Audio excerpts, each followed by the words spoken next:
All right, this morning, we're going to talk about recruiting, hot topic in the construction industry. Yeah. Everybody is struggling to find people. They don't know how to find people. If they have people, they don't know how to retain people. They just don't really know how to handle the whole people thing right now, and it's only going in one direction. It's only getting more and more difficult. So how have you guys at Blunt tried to alleviate some of the pressure of recruiting and how tight the labor market is right now? Yeah. Well, I think one thing first off, I think that what's interesting about the industry is we're all saying we're trying to recruit, but all we're trying to do is take employees from each other.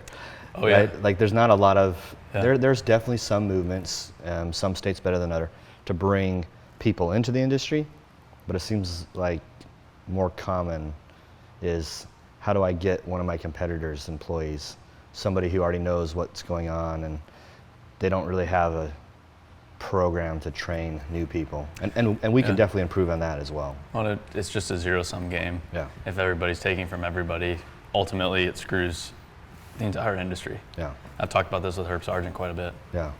Well, but Herb's a good example of somebody who's, working hard to develop a training program so that he can bring people into the industry and train them. Mm-hmm. Which, some people say, well, if I do that, they're just going to get trained up and then they're going to leave. Correct. But I don't think Herb's necessarily saying that. I mean, you always lose some, but there's a lot of people who appreciate and are grateful for the knowledge you give them. Yeah, but and like we were talking about with the sales, if you train somebody, they do great for your business, they ultimately go elsewhere. And if you treat them right along the way, you're not pissed off, you wish them the best, they're going to be a avid fan of your business, and which ultimately helps your business long term, even if they do leave. Yeah, I was in a meeting once and I was sitting there. There's this guy who he was at a big law firm, and he just got hired as inside counsel for a large general contractor, civil contractor. And he's like, hey, I just need to tell you this story that I had when I left this one law firm. He's like, it's always just been something that impressed me, and I'd go back to work for that law firm anytime because of it. So he announces that, hey, I have this better opportunity. Me and my wife have talked it over. We feel like it's the right thing. And how much time do you need? We'll give you whatever you need.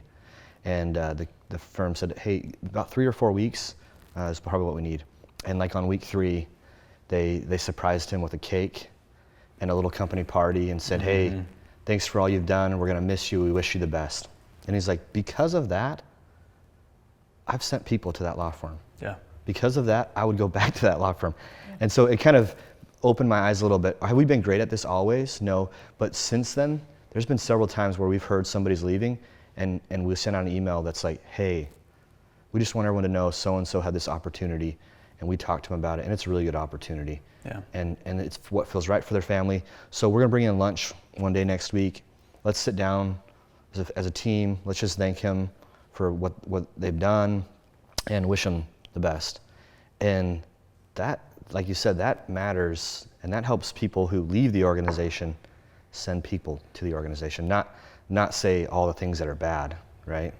And it's, like, in fairness, it is difficult to get to that point. It's super hard. Because it hurts. It really hurts, yeah. It's emotional when you pour so much into somebody, especially if you're a smaller business or you're a small crew or everybody matters and you really did open yourself up, you're vulnerable, you did give them everything you know, and then it feels like, yeah, they're breaking up with you and going elsewhere.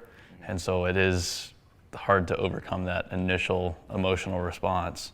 But if you can, you're much better off at the end of the day. Well, and what's the alternative? Be upset, and what does it accomplish? Right? A lot of bitter people out there, though. Yeah. Yeah. But usually it actually ends up being, instead of somebody leaving and saying good things about the company, somebody leaves and says bad things about the company. Yeah. We had an operations manager that we let go, and I've been trying to be very candid with everybody about this. Like, hey, it was the decision we made because we were at a point where we needed to grow, and the talents he had weren't the right person for that. Mm-hmm. But over the 7 years he was with us, he was a valuable part of what we did, and he did a lot of good. And I don't want anyone to ever hear anything but me saying, I appreciate what he did. He was valuable, and I wish him the best, right? Because like, why do anything else? I mean, it's the truth. It's so funny. Like, you'll have the superintendent, and in 3 or 4 weeks before he leaves, you probably are telling somebody about how good he is. Yeah. Or maybe you have this just this awesome project engineer, and she's just killing it. And you're excited about, she's going to be a PM, she's going to grow in your company, and she gets another opportunity. And then all of a sudden, you start talking badly about her, like, because she's leaving. It doesn't do anything. And you have to put yourself in check. Like you said, hey, am I saying this because I'm speaking out of emotion? Because that's probably not the right place to be speaking from. No. Now, when it comes to actual tactics on how you guys have increased your talent density, increased number of applicants coming to the business, increased retention. Yeah. What are some of the things you've done? And this probably, one of the things I could think about for you guys is branding. It's probably a big piece of that. And we touched on that in our branding discussion, but that's a big component of this. Yeah, I mean, could we use higher quality operators within our organization? It would be great to go out and hire them. Yeah. But at the same time, I think we recognize, how are you going to really do that? Because if somebody's a really high quality operator, they're probably not at a bad company, right? They're probably we have plenty of competitors that I will tell you, like, I respect the heck out of them, Mm-hmm. and they're good places to work, and they're good people. I think some of it comes, to how do I hire good operators and get them to be excellent operators.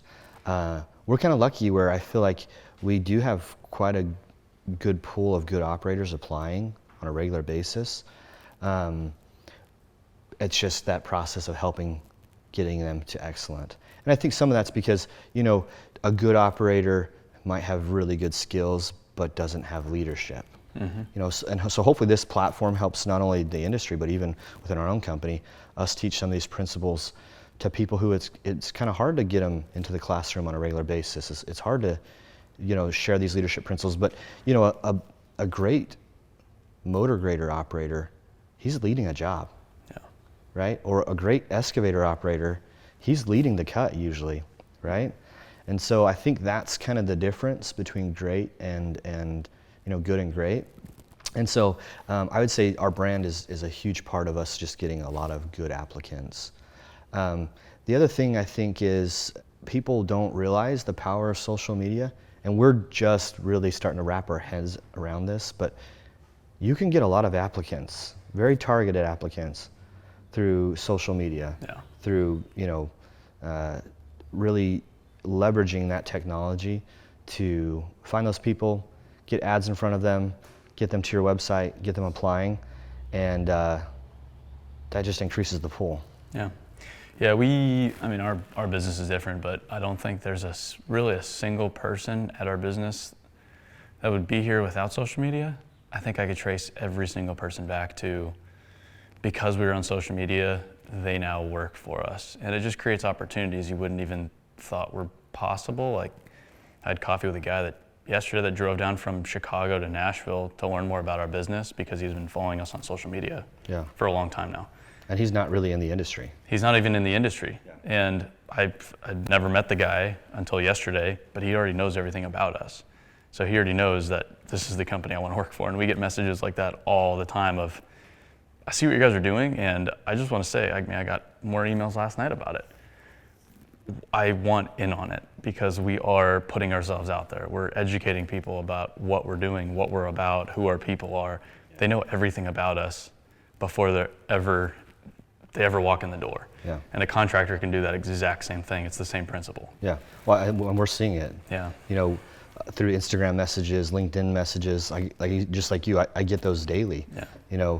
And sometimes it's like, hey, would love to come work for you. I'm in this state, thinking about moving to Arizona. When I get there, I'll let you know, type thing. And other times, there are more messages like, hey, respect what you guys are doing. Do you have any insights? Mm-hmm. This is interesting. I think this is part of marketing and branding to bring in applicants. Guess what? take the time to help somebody out. Oh yeah. Right? So contractor reached out to me. He said, hey, I'm 24. My dad died. I have a contracting company. Completely relate to your story. What can you do to help? And so I'm going to reach back out to him and I'm going to say, hey, can I mentor you in any way? Why? Well, because guess what? If somebody decides they're not going to work where he's at anymore, or he has any friends that moved to Arizona, what's he going to say? Dude, I know this guy, I know this company, and they're good people. Go check them out. Right? And that matters. But beyond that, you potentially may receive something in return, but that's not your motivation. No. Either your motivation is just, hey, I want to do the right thing here. Yeah. And if you do the right thing over and over and over and over again, it turns out to be pretty damn good. And then going back to your previous point yesterday, everybody in this industry, they get so caught up in competing with everybody else because of the bidding environment. Yeah. Because you're always going head to head with your competitors, always head to head.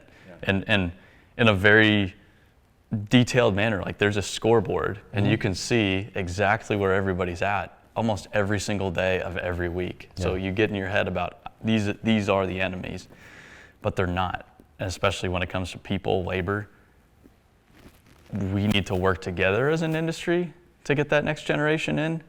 Everybody within the industry, we're all on the same team here. It's these other industries that are the real problem. It's not each other.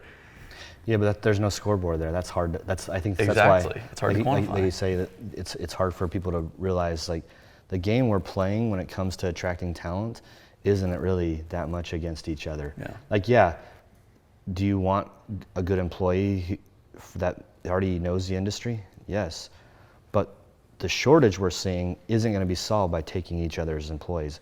It's going to be solved, like we talked about yesterday, by marketing and branding your companies to get those who aren't in the industry into it, help them to see the advantages. So that's where, hopefully we can all be better at being on social media, because I don't know the numbers, you probably do, but I can't imagine there's many people under 35 who don't have some social media account. Pretty rare these days. Pretty rare. Yeah. And what if you hire somebody, they have previous experience, and they're very experienced, they're good at what they do, but they don't necessarily do it your way? Yeah. How do you approach that? How do you train that individual on your way of doing it without turning them off, without just making them recoil and not want to learn? How do you open their mind to a different way of doing business? Yeah, I think we talked with Marcus a little bit about this. I think one's, lead with questions. So don't ever bring somebody in and they have a certain way of doing it and saying, like, hey, that's not going to work here. It's dumb. We do it this way. Yeah. Like, hey, so help us understand why you do it this way. This is our system, but we're not too good to change or to learn. We'll make sure you understand why we do it our way, but help us understand why you do it your way.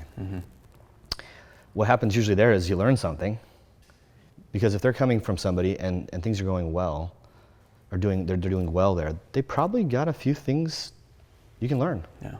So never have a new hire who comes in and say, hey, welcome to the organization. This is the way you're going to do it, and I don't care. Like, forget everything you ever learned. I hear that a lot. Like, what do you mean forget everything? Let's build on it. There has to be something good there. Yeah.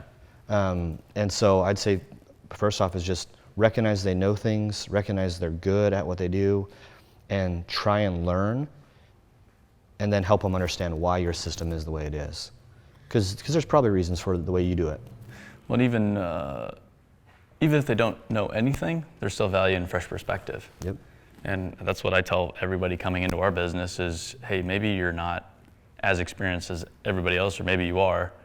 There's still a lot of value in your perspective. We want your perspective because we've been in the trenches for a long time now. We're only seeing it, we try to see it from different perspectives, but a lot of times you get caught up in the day-to-day and you're not looking out with the big picture.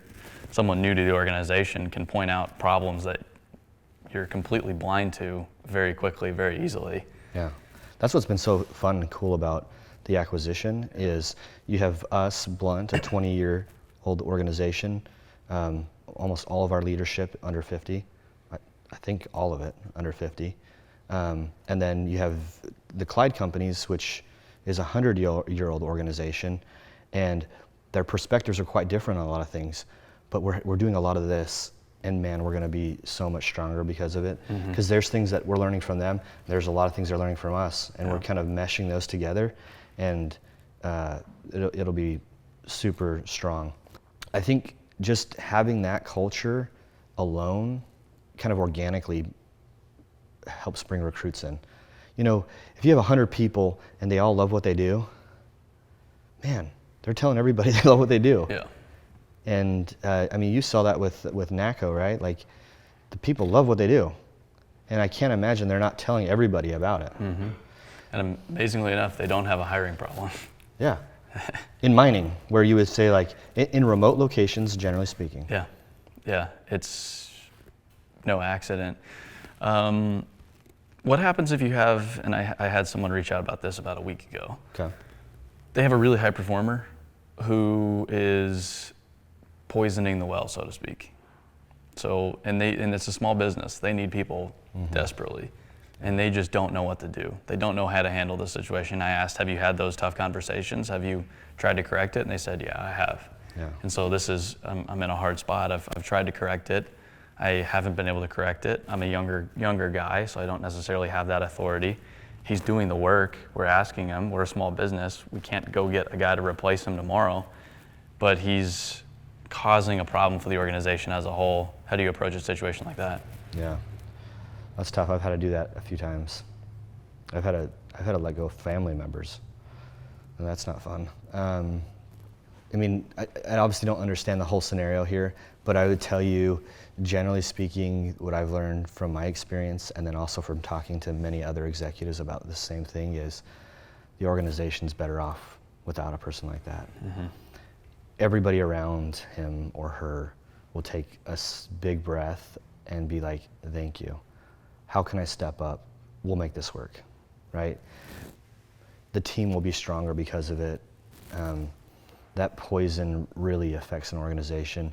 In our case, when we let go of somebody like that, not only did we have kind of that thank you from our employees, but we had several clients, vendors, subcontractors call us and say, man, that was a good move. I know it's probably tough, but thank you for being principled and not tolerating that behavior, right? And so, as much as it'd be hard, you know, I think if they've tried to train them, they've given them opportunities, they've really been clear, you know, they weren't avoiding the issue, they had really frank conversations and explained it, and there's just not a change, then I'd say it's probably time to change that person out, and it won't be as big of a deal as this person thinks. Have you guys been too quick to let people go? Definitely at times, yes. Yeah. I think all of us, and I think where I've seen this the most, and we actually changed a policy because of this about 3 or 4 years ago, but it was with operators. Like, hey, if you damage something, you're gone. And so a few things happened because of that. The policy was, you damage something, you're gone. One, nobody reported damage. Yeah. So it was always like, how did this get damaged? Two, we realized if you damage something, this isn't always the case, but if you're a pretty good operator and you damage something, you're not going to do it again. Or if it happens again, it's in like 10 years, right? We all just make a mistake every once in a while. And then I think I just had some self-reflection. I thought I would have had to fire myself like 50 times, you know?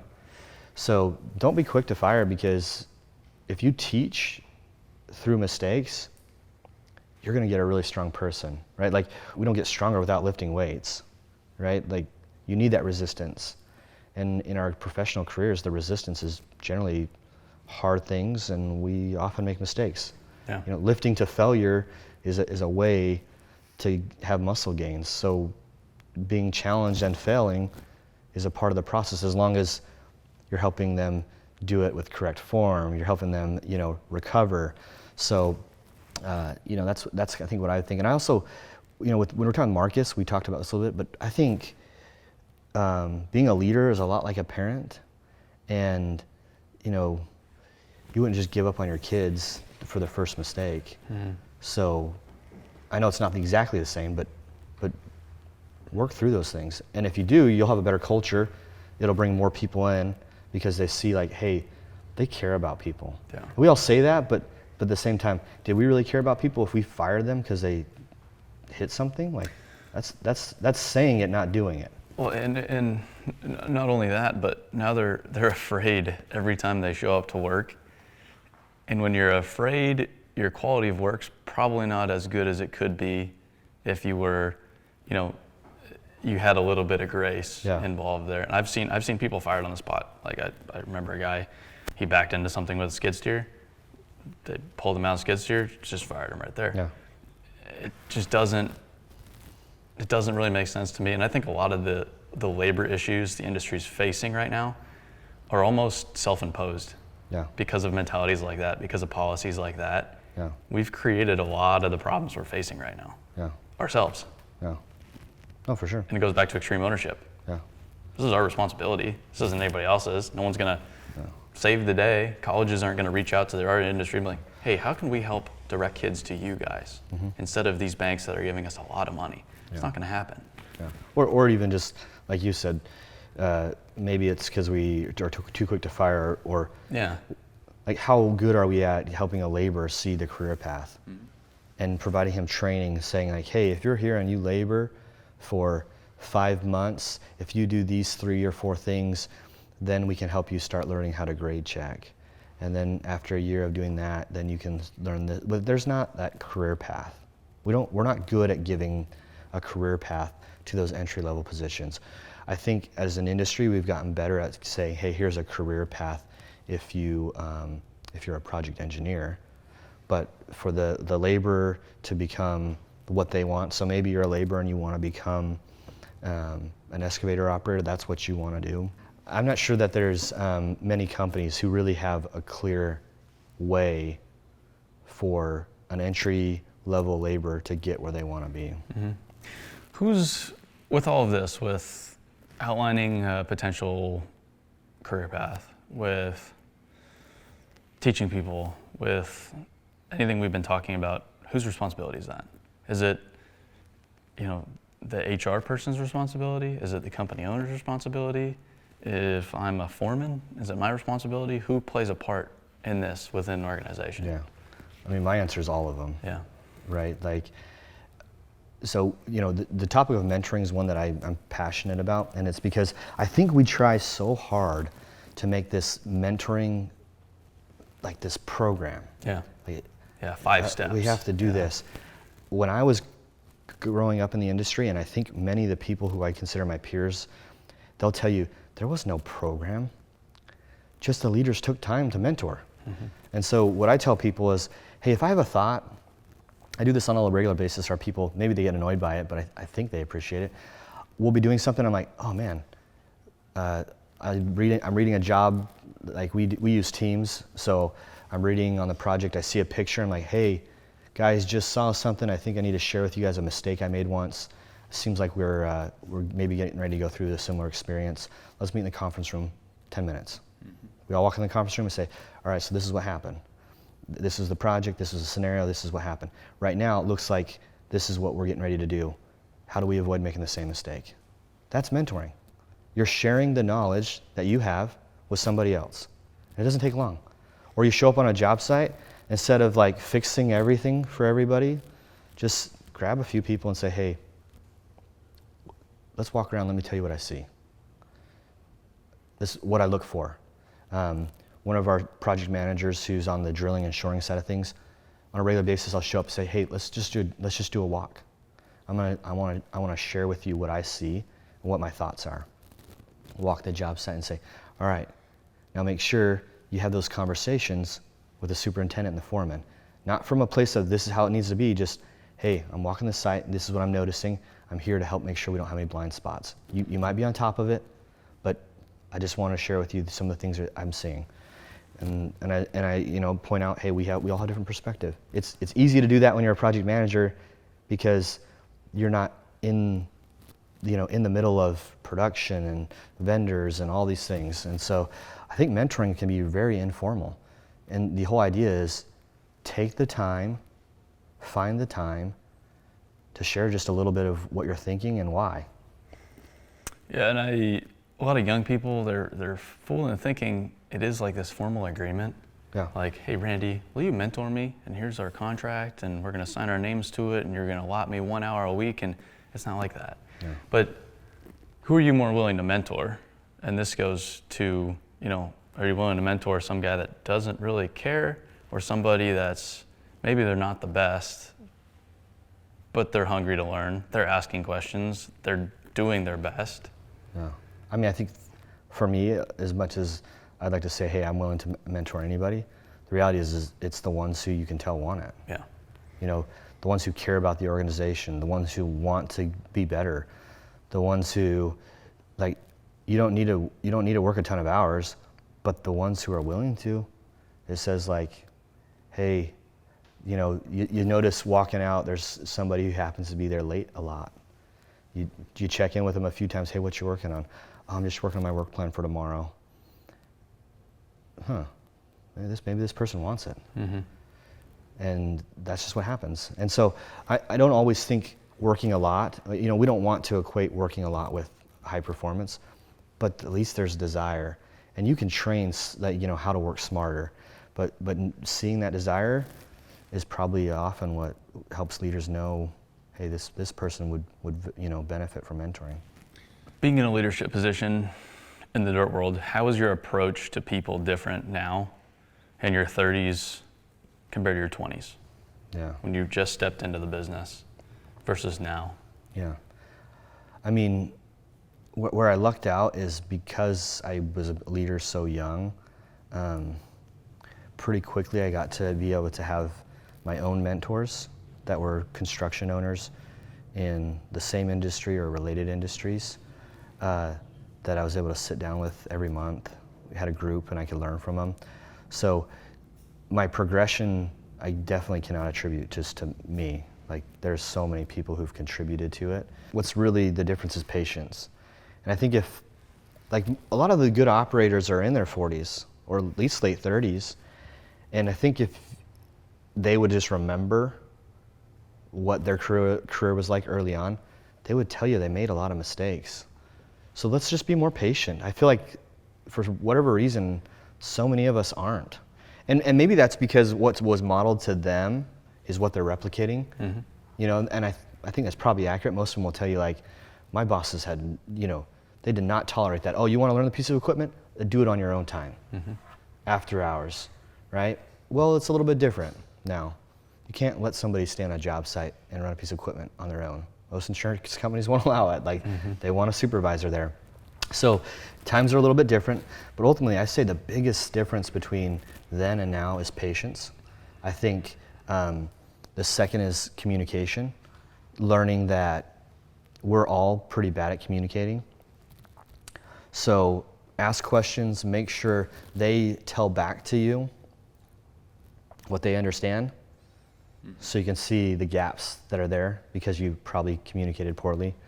And you don't know that until you say, okay, so help me understand, what are we doing today? And then they tell it all back, and then you can say, yeah, great, and this, and that, because you didn't communicate it well, and now it's something you can see. So I think those are probably the two biggest, is patience and communication. And you pointed something out there that I feel like people don't talk about enough in the industry, is that it has changed. Yeah. And people don't like admitting that. People they want it to be the same industry they've always known. Yeah. And it does still have a lot of those characteristics. People still do work hard. We still build stuff. We still maybe aren't as professional as other industries. I love all those things. But this younger generation, we learn differently. And I listened to an interview with you recently and talking about how fist fights were pretty common back in the day. Mm-hmm. People would beat each other up. Yeah. Back in the day, or you'd have coolers of beer sitting out on job sites. Mm-hmm. Like, that was extremely common. Everybody would be drinking all the time. Yeah. That kind of stuff just doesn't happen anymore. The industry's matured quite a bit, whether people like it or not. So from an older generation standpoint, understanding that this younger generation coming up doesn't necessarily have to learn like you, and probably shouldn't learn like you because the industry's changed. And then the younger generation, if you're in that younger group, understanding that this older generation, they're hard, sometimes harder on you because that's how they were taught. Just that level of understanding and being able to process that as they're maybe not being all that cool to you in the moment, instead of getting emotional about it, just having that understanding of, well, this is probably how they were taught, so I understand it. I don't necessarily appreciate it, and I'd like to work through this, but I at least can understand. Yeah. I feel like just that, and just understanding that the industry has changed, is changing, is a huge, huge insight that a lot of people don't necessarily have a hold of. And that's a good point. Like the patience and the communication goes both ways. Yeah. Just because you're older and the one who's more seasoned and are giving the mentoring doesn't mean you're the only one that has to be patient and communicate. Mm-hmm. The ones who are new coming in, and that's actually, I'm just thinking like an onboarding, that's a good conversation to be having. We don't have it, but that's a good one to be having. Hey, just so you understand, these are some things that are currently in the industry we're working on changing. We need you to be patient with it. Mm-hmm. And we also need you to communicate when it's happening. But don't call these guys out. These guys are tough, or these men and women are tough. They don't want to be called out in front of everybody. No. If you feel like somebody's being rude to you, just at the end of the day, when it's just you and that person, say, hey, just so you know, when you said that to me today, it made me feel like I didn't matter. And just so you know, I care and I want to grow, but if you make me feel like I don't matter, I'm not going to want to be here. Mm-hmm. I would be shocked if even these hard-nosed individuals didn't take that feedback in a really good way. But you have to do it right. Don't call them out in front of the crew, or it's over. You are going to be belittled. I mean, they're not going to be kind to you, because to them it makes them look weak. Mm-hmm. And there are just realities of the industry too that you need to understand. Like we go up against this a lot because we're trying to make the dirt world a better place, and there's a lot of people within our organization that feel very strongly about where the world needs to go, where the industry needs to go. But there's, I have that inherent understanding of how these people think, and we can't just tell them, no, we're going to make all these changes and expect them to go along with it. If we approach them in that way, they'd just shut down. They'd say, screw you, and now there's no chance of getting to where we need to be. Without that level of patience and understanding for them, where they're coming from, respecting where they're coming from, and then working with them slowly to get to a better place at the end of the day. But it just takes time. It does. So Jim Collins, in his book, Great by Choice, yeah, that's Great by Choice. Yeah. He talks about the 20-mile march. I mentioned this in one of our other segments, but the idea is there's two people, they go out on a race to go from like San Diego to New York. Mm-hmm. Basically across the country. One says, I'm going to do 20 miles every day no matter what. And so when weather's good, California, it was like, man, I could do so much more, but just keeps at the 20 miles. The other person just takes off, right? And just goes for 50, 60 miles and really is just trying to get there as fast as possible. Well, that person hits the Rockies and is just wore out. Mm-hmm. By the time the race is over, the person who did the 20-mile march, 20 miles every day, is the one who made it. Whereas the person who was sporadic and came out just so gung-ho didn't end up making it. And I think sometimes that's what we do. We watch a video like this and we're like, man, I'm gonna make all these changes. Yeah. And then we just can't do it all. Like, we have our job still. We still have all these things we have to do. So the thing is about culture is, don't take it all on. It won't happen. Mm-hmm. You'll get demotivated. Just say, hey, we could be doing better at, let's go figure that out. Once we have that figured out, we'll reevaluate and say, what do we want to do next, right? Yeah. And the industry is the same way. We can't change the industry in a year. No. It's just going to be incremental. We're going to make these little changes. We're going to get better at marketing. We're going to get better at branding.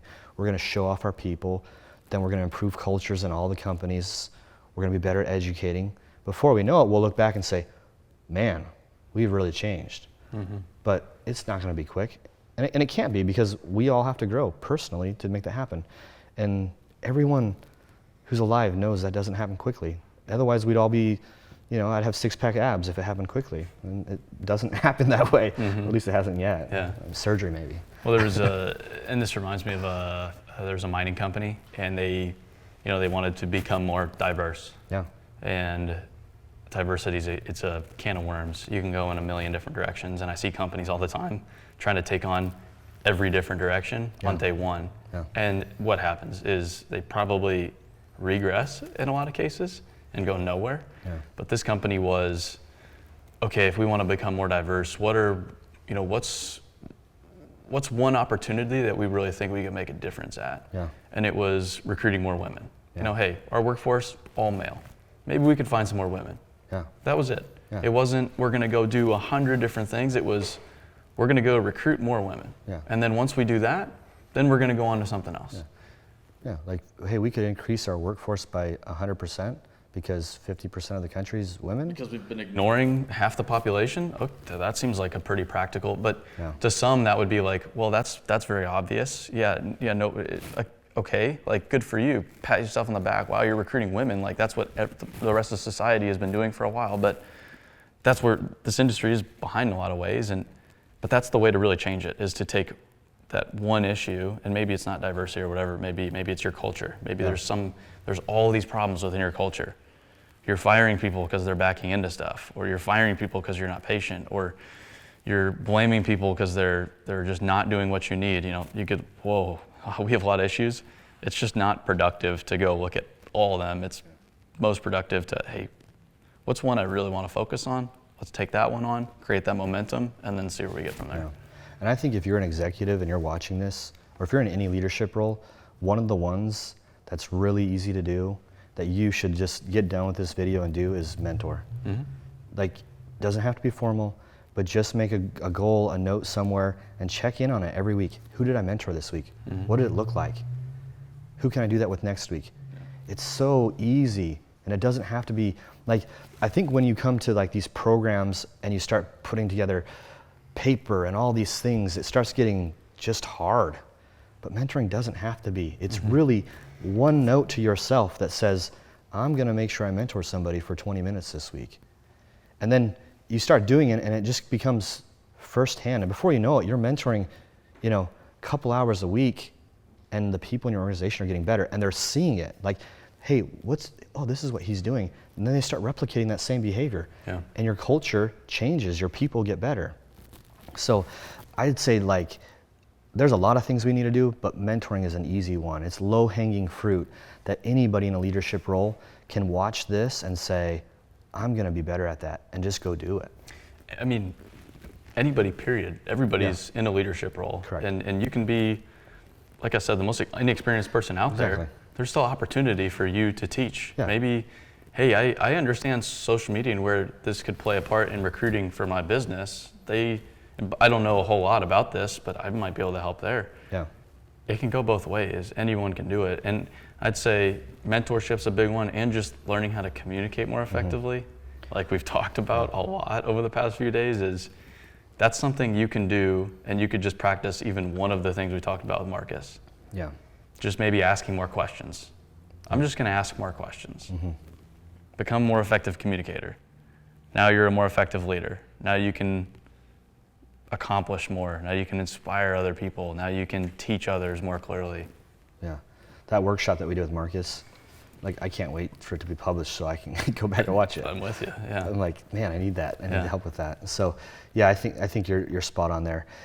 What's interesting is these changes in hiring, mentoring, retention, they make a difference. Like, we were joking last night about bringing more women in to the mining industry and that they're running haul trucks.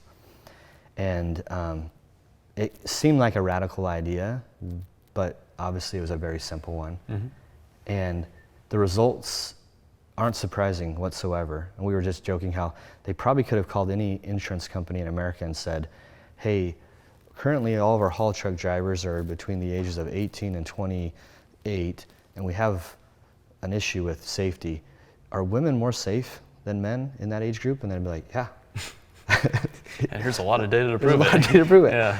Let's put them in a haul truck and see if they're safer. Turns out they are. Yeah. So it doesn't have to be rocket science. Just look at where can we get better, how can we improve it, and go do it. And don't bite off too much. Step by step, and you'll make a difference. Yeah, so hopefully you're in agreement. I mean, it's nothing groundbreaking, but we talked about communicating more effectively, mentoring, being patient. There's a lot of very sound principles here for anybody in this industry, no matter what your position, whether you're a company owner, you're a laborer, anything in between. This is stuff that can apply to everybody to ultimately make the dirt world a better place, make your business better, elevate your career, elevate those around you. Everybody wins at the end of the day.